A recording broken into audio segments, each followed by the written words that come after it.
With the Advantech subfloor assembly, you can be sure that you're building a reputation on something stronger. And the best builders, well, they may always stand apart, but they never stand alone. So ask yourself, are you bringing your A game?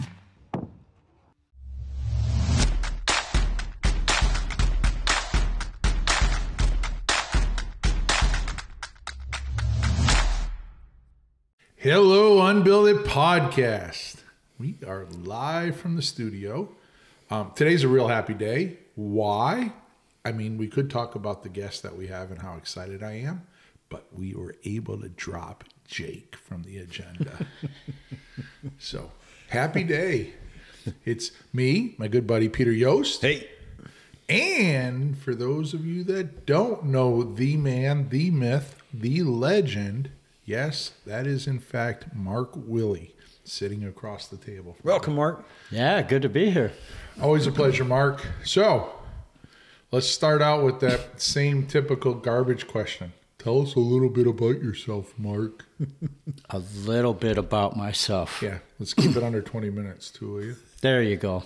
So if you look at the Midwest, there's a center, and 20 minutes outside of Chicago. That's where I started my life. Cool. So that's the little bit. You want a little bit more? A little bit more. That was way under 20 minutes. Let's get out of the maternity ward. Sure. So I was raised by a preschool teacher, and my father ran a lumber yard. And I was kind of blessed because it's your kind of small town area where you're 2 blocks from a library. Did that mean you get to run around the lumber yard as a child? Oh my gosh. Cool. That would be cool. There was no fences. I've never met a lumberyard child. Oh, man. That's pretty cool. Like lumberyard, parsonage, one and the same. No. See, Kind he's of. done it. He's already blown the parsonage. Yeah. So well, try and 2 include blocks that in the every other way was conversation. the church. And my mom's friend lived in the ex-parsonage. The ex-parsonage. Yeah, because they kind of got rid of those I didn't even things. know there was such a thing. Former, if you will. Okay. Just trying to guide the discussion here. You got it. So, lumberyard. Dad was in charge. Mom, preschool teacher. Yeah. All right. So, what did that mean? Dad works at a lumberyard. What happened to Mr. Mark? Exploratory, right? So you get home from work and you scoot over there and you get to see all the trucks get filled up and you get to go on rides if they're still going out. That's fun neat. time, Yeah. right? Yeah. There's no seatbelts in the passenger seat of a lumber truck. So you're fun hopping around as a little kid. That's And great. Train cars coming in and out. So what do? You make sure you don't get caught between them. And we got to play on. So the lumberyard had railroad access. Oh, yeah. Oh, very cool. Yeah. Chicago, man. Yeah. Well, that's true. Yeah. It was fun until it burnt down. Yikes. And so that happened. And then we got to help deconstruct the lumberyard. That was not a word back then. But we got to get all the stuff we needed to get because you couldn't resell it. And that meant forts and ramps Oh, nice. and all that kind of good kid stuff. Yeah. So, get into the good stuff. So, you started out from the building industry. Your Yeah. first day in the building industry, you were doing... Oh, sweeping, picking up garbage, for sure. I was darn good with the broom. This is like trying to extract 5 wisdom teeth. It couldn't possibly be the interviewer. You know what, though? It doesn't get Such much a more than hater. that, right? Such You a have to hater. learn how to clean first. Like, And you're I was young. pretty happy that Jake wasn't here and you were. Until a Boy, moment ago. those tides have turned. I can't. He believe- wants you to swing a hammer or I something. can't. I can't believe you better I'm move begging on. for Jake to come back. That's hard to believe. There you have No, it. I want to hear about because didn't you? You worked as a carpenter for a while, Oh, absolutely. right? But then he did some really interesting work south of the border. Oh, you want me to skip to that? Yeah, jump to that. Sure. So this is a family show and we only have 30 minutes. So we're through high school, we're through college, and, everyone's trying to figure out where they're going to live after college and where they're going to go. And I already did. I moved to Mexico. So 2.5 hours south of Mexico City. and it wasn't for the tacos or the surfing. There was no surfing in Mexico City. Or felony charges. Yeah, not that I'm aware of. Okay. It was an orphanage, the largest orphanage in the world. And Wow. I lived with 1,000 kids. No kidding. Yeah. It was pretty impressive. It's kind of how I feel in the building industry. Working with 1,000 children, is that what you're saying? Oh, wow. The synergies. Yeah. Uncanny. No, there are. Sorry, I didn't mean to interrupt. You're good.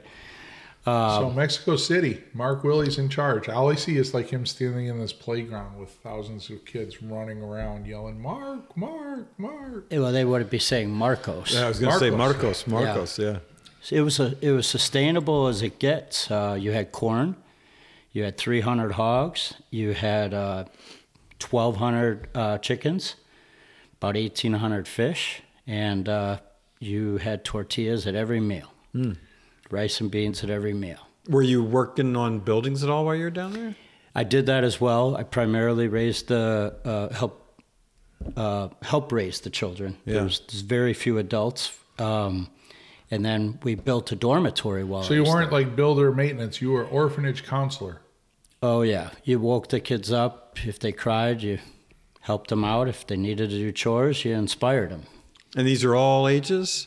Yeah, with it, birth until forever. There's no cutoff age. You could stay forever. Wow. I wonder if like I could go down there and sign up.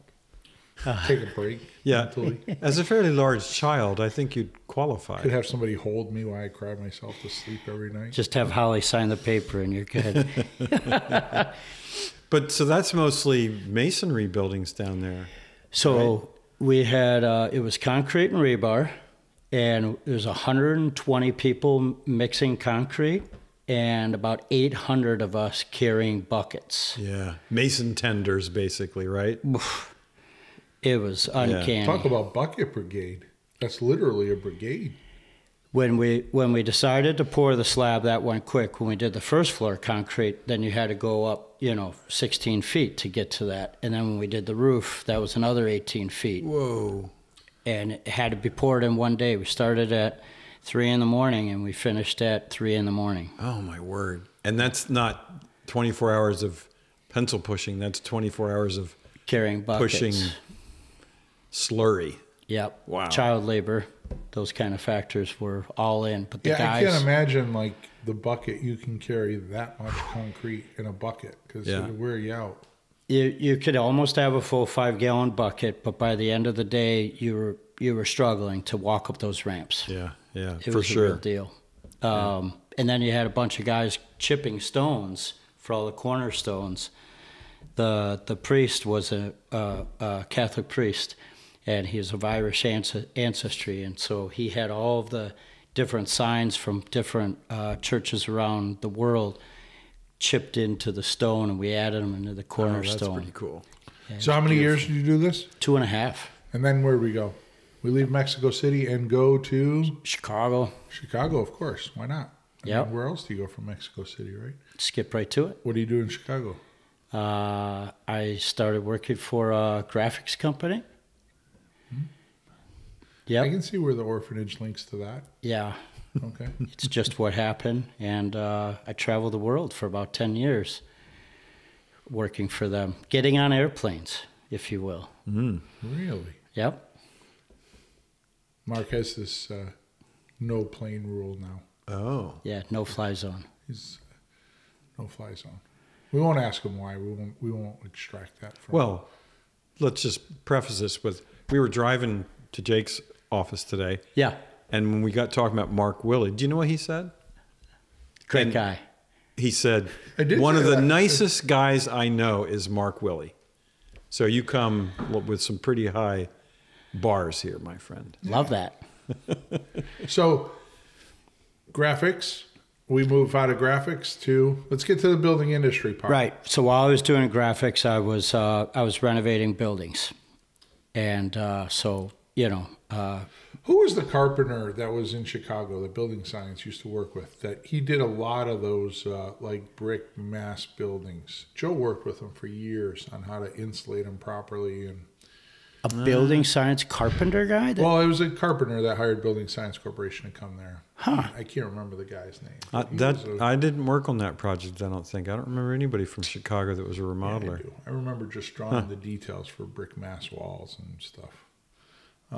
Love Were to see those the details. buildings you're working on mainly like big buildings, little buildings? 4 flats and 6 flat brick buildings, and we converted about 100 of them to Section 8 housing. And that was just so busy that I stopped traveling around and just worked on the buildings full time. Cool. Yeah. So you do that, and then what? While I was doing that, I started experimenting in the green world. So that would have been, I don't know what year, I would guess late 90s, early 2000s. And people had the bamboos and the no VOC paints, and it was kind of they were hard to come by. Weren't you on? I remember you saying when you worked at the place in Brattleboro, Building Green? Building Green, that they're on their question or their website, the 2 top questions. One, what is sustainability? The second was about bamboo floors. Yeah, the second highest search single item was bamboo flooring. Yeah. That's crazy. As if you can put a bamboo flooring in, that's going to See, be a right green there, building. trying to Yep. figure out our culture is. I was convinced it was green too. Lo and behold, it was full of toxic glues and this, that, and the other, peppered with a nice coat of stain. Well, all natural to like the pandas. It's good stuff.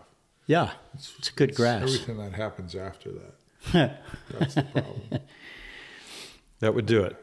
Okay. So, There now was you're a- in the green world. Yeah, there was a little chain called Green Depot. It sprung up out of New York. And we were part of that group. And So you were like the Chicago office of Green Depot? yeah, they basically, they took all the green stores around the country and they bought them all at once. Huh. And in about a year and a half, they lost the whole kit and caboodle. Because by that time, plywoods and paints had shifted to box stores. You no longer needed a specialty store. It went away. So we even, all the way back then, we had the distributorship for Rockwool, which was Roxwool. It had the polar bear on it back then. And Ultra Touch, the denim insulation. I remember that. I remember the Klondike bars had the polar bear on it, but I don't remember. You couldn't put those in your walls for very long. Not very long. Although maybe that foil is a radiant barrier. The foil you could use as a radiant barrier. But What's the R value of chocolate and fake vanilla ice cream? All right. So I'm trying to get to the good stuff. 'Cause Yeah. Right now. This is great stuff. I didn't know any of this stuff about Mark. So it was shortly after that I hooked up with 475 for a brief stint. Oh, I didn't And know you worked with them for a while. Yeah. I was like, it was Ken and Flores, Yeah. a gal in the back. They were just 125 back then. Yeah, they weren't even to the double digits. I think we were like 98s, 98. the old 96ers they Now call they them. grew up 475. Yep. And I went to Wisconsin. You might remember this. Sorry for that. You and I met in Wisconsin. Yeah. Better building, better business. Yep. Great conference. And I was like, this is the Mecca. I thought it was like the four holy Bs. land of construction. Steve's been to B4. Yep. I don't think Jake's ever been there.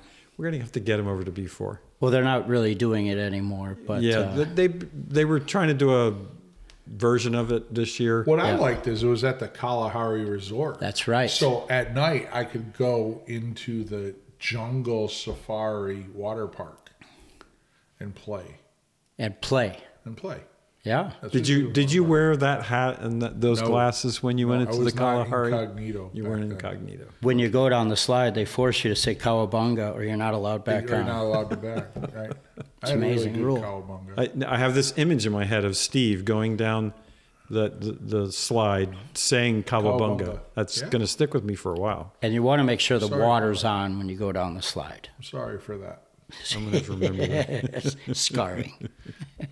But you know the conferences are great. I mean we've both met a lot of people that have sustained friendships over the years, and it's really cool because even like this year, you go to IBS and I'm running into people that I've known for 25 years that I've met at a conference. And sometimes for some of them, I only get to see them once a year at IBS or wherever. And but yeah, I like the scale of the B4 conference. A lot of people had their heart in it, but it wasn't this mega conference. It was what, maybe 800 people, 900 people? Yeah, right in that range. That. And you have the magic of John Viner. The magic of John. It's funny you should bring John up, yeah. Yeah. Because he's moved on. He doesn't work with Slipstream anymore. He's running an orphanage in Mexico City. I'll be right behind him. Wherever John goes is probably a good place to follow. He's an amazing guy. Yep. You know, he's the oldest of 12 children. Yeah, because I'm number 9 out of 11, and we went on a trip together, and John held the record. He was the oldest of 12. Because Ross DiPaolo, do you know Ross DiPaolo? I don't know. He's a Ross. window guy from Wisconsin. Ross DiPaolo, the window guy. Yeah, I knew it struck a chord with you. John's also very good at ping pong. Yeah, he is. Listen, more than just good. I played Forrest Gump and beat him in ping pong. And that's all I have to say about that. And that's all I have to say about that. You do realize this is like public information, and we're recording. That's okay. And Forrest Gump isn't even a person.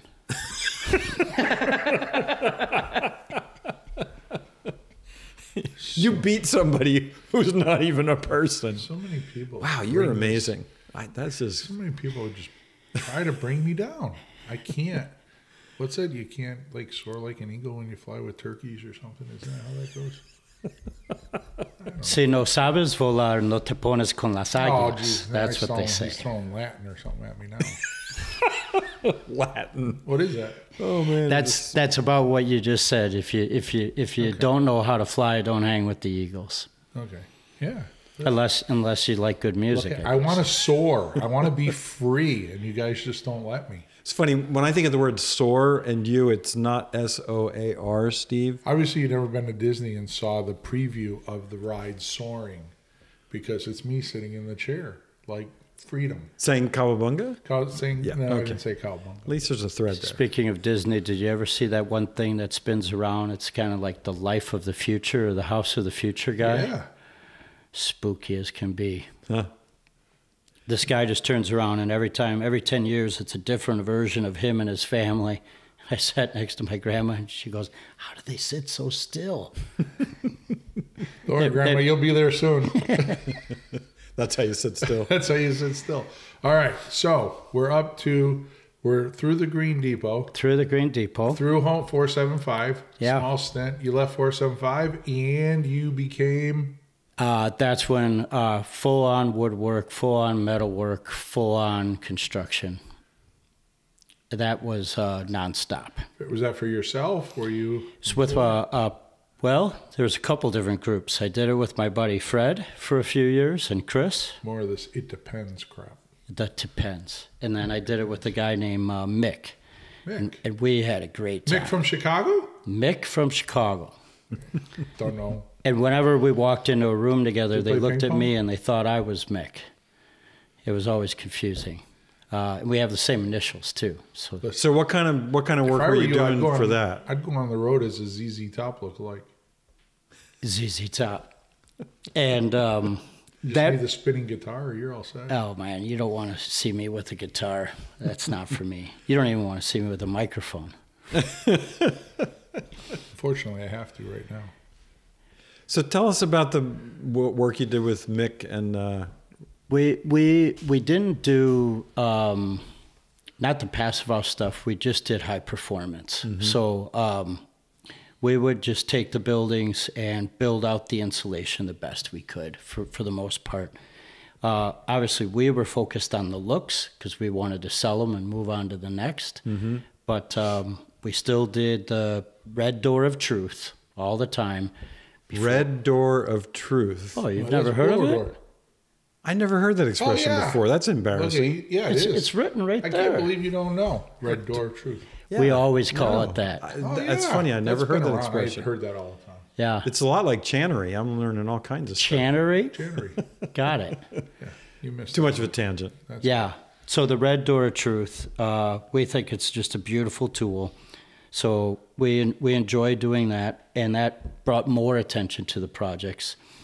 And it was just fun work. We self-performed all the work, which was really great. And I can't say I've done anything more exciting than that. They were awesome projects to be a part of. So Red door of truth is the. But how did you pull it into that type of construction?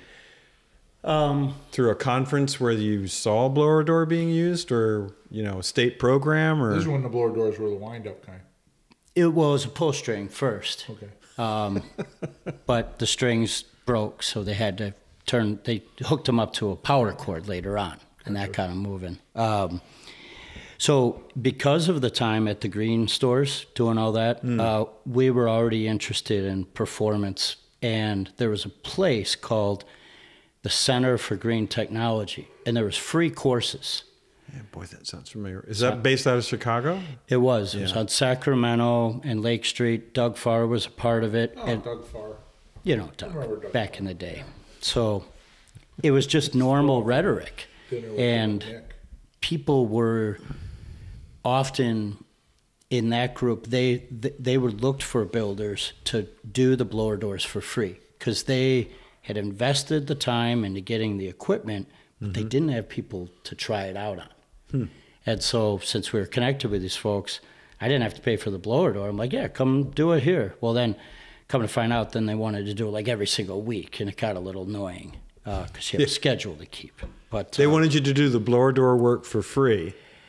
Well, we didn't have to pay for them, but then when they had other people that wanted to learn about it, then they came back to our job, and they kept doing it. So then we had to say, no, wait for the schedule.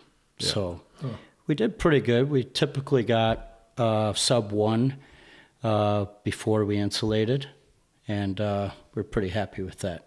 All local vinyl double hung windows too.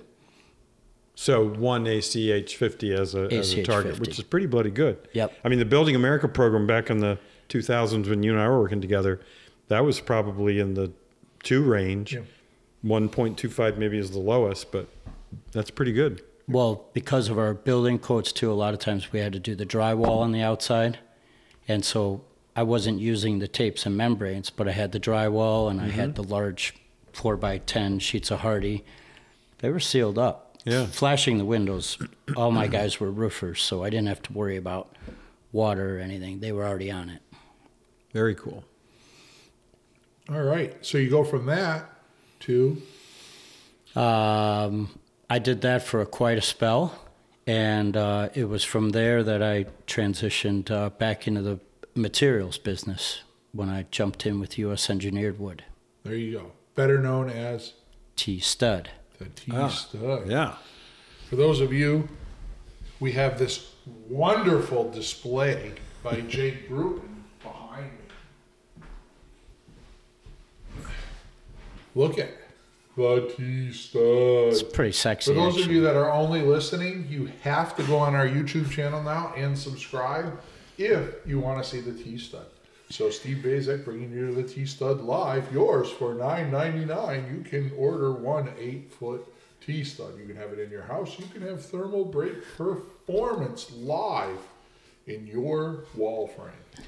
So how did you hook up with T-Stud? What was the first We had connection? heard about them years beforehand. You know, when you're in the green business, it's small, right? Especially back then. And they had the R19 product, which was 2x3s and foam. At that time, I was really not into foam, and so I enjoyed meeting the owner, but didn't like the product. And we still got along, and I said, hey, you ever get rid of that foam? Let's talk. And then come to find out they wanted to get rid of the foam, and I joined up. And we went to trade shows together for a few years, and then I did it full time after that. So in terms of T-Studs then, that's all kinds of applications, but also that's the thermal break, that's the key sort of part of I would say that's the system? That's the leader, and then the other things are ancillary. But its main its main role, the T stands for thermal, right? And so, yeah, that's their big claim to fame, and it works great. So what's the sort of trajectory do you think for T-Stud? It's certainly got a lot of exposure across the country. Are there kind of hot pockets? Minnesota and Texas are the hot pockets and the cold pockets. Nice. For that same, nice, right? If you can see Peter's eyes right now, he's happy. So for the most part, are you stroking me? I'm telling you the truth. For the most part, you're competing with 2x6 and 2x8 market, which has hundreds of mills in North America. So as the popularity of the product grows, then so will the ability to manufacture it in other areas. So the supply and demand is going to grow about the same pace. So is it currently being manufactured primarily at the single plant? It is. Yeah. So distribution is, rail or truck or until you get to the critical point and you can open up more plants, basically. Right. We were in Canada during the coronavirus. We had to move to the States, and then we just picked Iowa because there was a big workforce and there was a really good deal on the property, and that gives us the north, south, east, west I-80 route through the country. Yeah. It's the centroid of the United States. There you go. That's your geometry lesson for the day is the... That's what I bring to the table. Cool. I simplify it, break it down. But, so, I know we're probably running into time here, but this is the best part of the life of Mark Willie.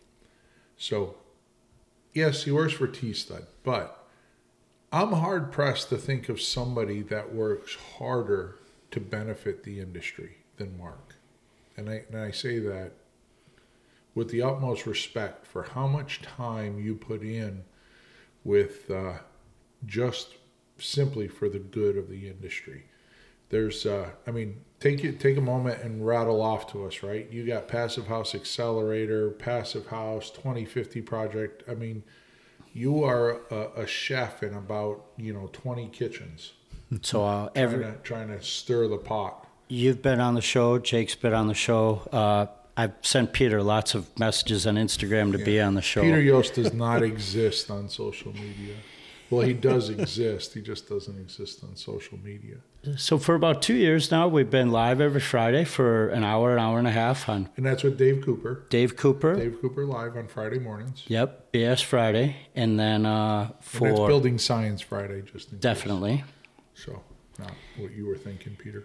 Then I wanted to do something in the evenings, and I had been attending the Passive House Accelerator, and they were predominantly a designer and architect-based group, and I said, we have to do something for contractors. Nice.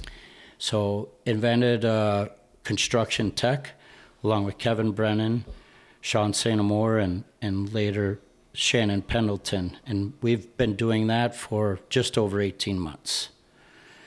Very cool. And then I work with Offsite Dirt to help the modular industry grow. And that's Offsite Dirt. Yeah, I just like the name. Dirt. Who cares what they do? What a cool name. Oh, yeah, I work for Offsite Dirt. So that's very cool. You understand the word dirt in this place, right? So pretty much, yeah. I have a degree in agronomy, so that helps. It's not quite a channery, but is that the art of putting peanuts and raisins and M&Ms together? Sort of like Gorb? Yeah. Yeah. No. Okay, it's not. Well, close though. Yeah. So Offsite Dirt is giving you the dirt on the offsite industry. It's pretty simple like that, and so I'm in every other episode. It's not ground. It's what a dirt. Cool name. This is the skinny thing. Yeah. This is the dirt. Oh, that is so cool. Yep. And at IBS, you guys probably saw that awesome magazine that came out, Offsite Builder. I know you saw it. Oh, yeah. Right? Oh, yeah. No, I did. I sat down and read it a couple times. Well, I wrote an article in there about this project. I like the article. What was it about? Somewhere in Texas. Somewhere in Texas. That's right. I like that article. That was great. Great article. Good job. Great name for an organization, Offsite Dirt, but coupled with that title. Yeah. I have to read it now. So, oh no, though that one's Offsite Builder. So I do Offsite Dirt and Offsite Yeah. Builder. Yeah, So but the title of that article in Offsite Builder started with Somewhere in Texas. somewhere in Somewhere in Texas. Texas. Man, that's just got intrigue all I over. wonder where he got that from. that was kind of coming off of a Missouri trip, actually. Yeah. Anyways, long story. Long story there. But the article is about an off-grid project that's light impact to the surrounding area.